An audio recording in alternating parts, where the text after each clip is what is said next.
যখনই রাস্তায় আইসক্রিমের গাড়ি যায় ঘন্টা বাজাতে বাজাতে আমার মেয়ে তখনই ডাকে, মা আমি আইসক্রিম খাবো। তা আমি খুব একটা বাইরের আইসক্রিম খাওয়াই না, ঘরে এরকম টেস্টি আইসক্রিম বানিয়ে দিই। নমস্কার, মনি কিচেনে সকলকে স্বাগত জানাই। প্রথমে বড় সাইজের একটা আম নিয়েছি। আমটাকে এরকম লম্বা লম্বা করে খোসা ছাড়িয়ে কেটে নিয়েছি। তারপরে একটা কড়াইতে জল দিয়ে আমের টুকরোগুলো দিয়ে দিয়েছি।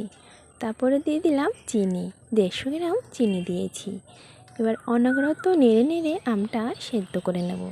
তা আমটা সেদ্ধ হয়ে গেছে, আমি খুন্তিতে মিশিয়ে নিচ্ছি। আমগুলো পুরো জলের সাথে মিশিয়ে নেব। এরকম মেশানো হয়ে গেলে একটা বাটিতে ছাঁকনি রেখে আমগুলো দিয়ে ছেঁকে নেব। আমের পাল্পটা পুরো হাতার সাহায্যে ছাঁকনি দিয়ে ছেঁকে বের করে নেব। তো আমি সব বের করে নিয়েছি, এবার ছাঁকনিটা তুলে নিচ্ছি। তো দেখুন আমি আমের পাল্পগুলো সব বের করে নিয়েছি। এবার একটু টেস্ট বাড়ানোর জন্য দিয়ে দেবো একটা জলজিরা। জলজিরাটা দিয়ে আর মিশিয়ে দেবো একটু ফুড কালার, যাতে কাঁচা আমের রঙটা আসে আর বাচ্চারা খুব আনন্দের সাথে আইসক্রিমটা খায়। এবার আমি একটা আইসক্রিম ট্রে নিয়েছি। আইসক্রিম ট্রের মধ্যে একে একে সব দিয়ে ভর্তি করে নিলাম। এবার আইসক্রিমের ক্রিস্পগুলো দিয়ে দিচ্ছি।